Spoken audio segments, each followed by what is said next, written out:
250 కోట్లు అయితే కొల్లగొడతా అనిపిస్తుంది. ఫస్ట్ డే 250 కోట్లు కొడుతుంది పక్క. సుమారు 1500 కోట్లు అయితే కొట్టేస్తుంది కల్కి.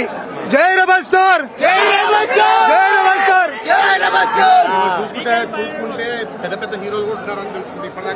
ఉన్నారు కానీ అది రేట్ తెచ్చిందంటే ఫస్ట్ మన ఇండియాలో ఫస్ట్ మన టాలీవుడ్ లో ప్రభాస్ తీసుకొచ్చిండు. ప్రభాస్ తర్వాతనే ఎవరైనా సరే ప్రభాస్.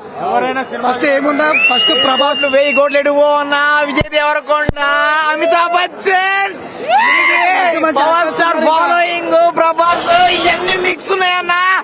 నెక్స్ట్ లెవెల్ అంతే, మామూలుగా ఉండదు కలిగి. ఒకటే నిమిషం why not Hollywood, why not Hollywood, why not Hollywood అంతే అన్న. ఇంకో హాలీవుడ్ అంతే. చేసే సమస్య లేదు. అందరూ ప్రతి ఒక్కరు పక్క సినిమా చూడాల్సిందే. సస్పెన్షన్ అనేది ఎటువంటిది లేదు. అందరూ చూసిన తర్వాత రివ్యూ బట్టి మనం వెళ్దాం అంతే. ప్రతి పక్క హిట్ అయితే ఈసారి కొడుతున్నాం. బాహుబలి తర్వాత ఇదే. 350 కోట్లు మాత్రం కలికి పక్కా కొడతాయన్న.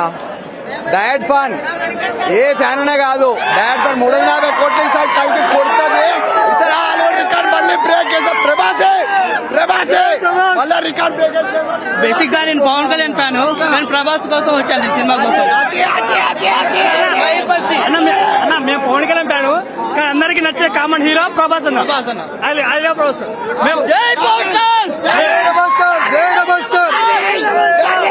ఇంకా చెప్పండి అన్న మీది ఎన్టీవీ స్కోరింగ్